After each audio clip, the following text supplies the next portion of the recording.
Alexander the Great, born in 356 BC in Pella, Macedonia, was a king of Macedon and a conqueror who created one of the largest empires in ancient history. He became king in 336 BC after the assassination of his father, King Philip II of Macedon, and embarked on a series of military campaigns that would shape the course of history. Alexander is best known for his military campaigns, which spanned from Greece to India. His conquests included the Persian Empire, Egypt, and parts of India. He is credited with spreading Greek culture and Hellenistic civilization throughout the regions he conquered.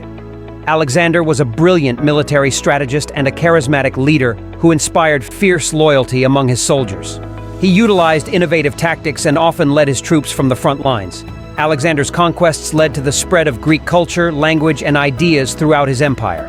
This blending of cultures is known as Hellenism, and it had a profound and lasting impact on the world.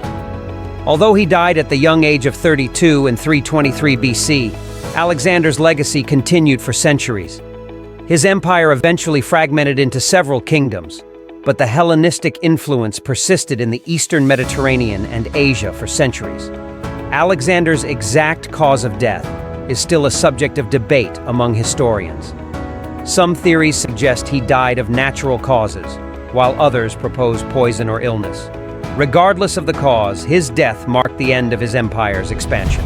Here is a speech he gave at that time, when his soldiers refused to rally with him and conquer all the lands of India. "Soldiers of Macedonia and Greece, I stand before you today, not as your king, but as your comrade, as one who has bled with you in countless battles, who has shared your triumphs and sorrows.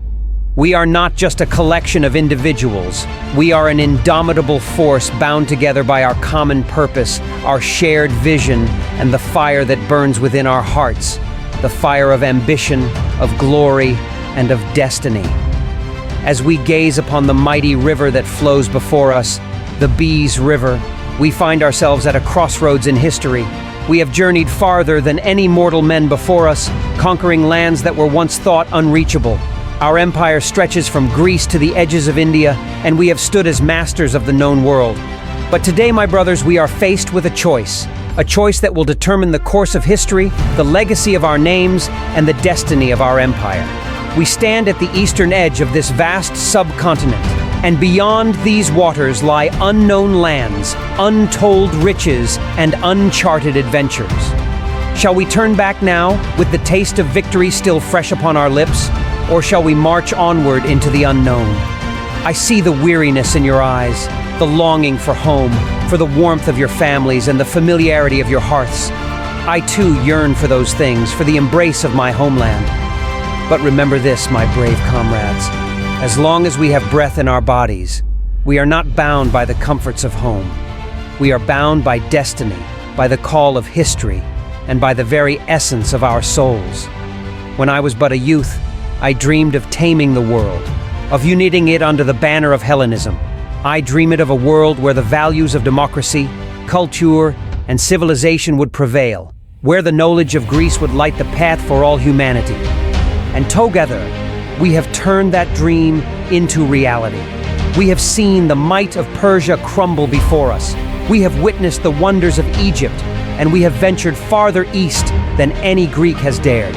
Do not let the fear of the unknown grip your hearts. We have faced adversaries far mightier than any that lie beyond this river. We have triumphed over armies, empires, and kingdoms. We have demonstrated time and again that nothing is beyond our reach.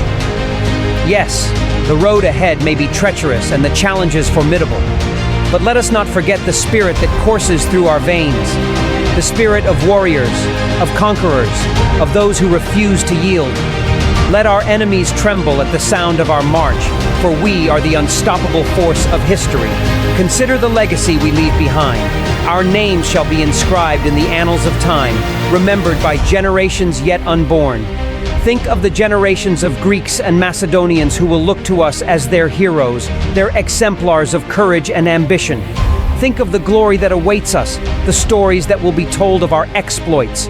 We are not mere mortals. We are chosen by destiny to shape the world. The gods themselves have favored our cause, guiding us through the fiercest storms, granting us the strength to overcome the most daunting challenges. We are the instruments of fate, and fate beckons us onward. Today, we decide whether we will be content with what we have achieved, or whether we will seize the opportunity to achieve even greater glory.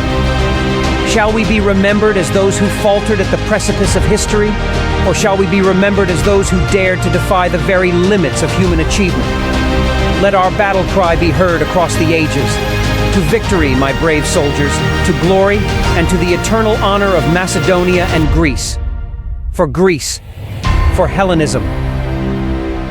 Onward, my comrades, onward.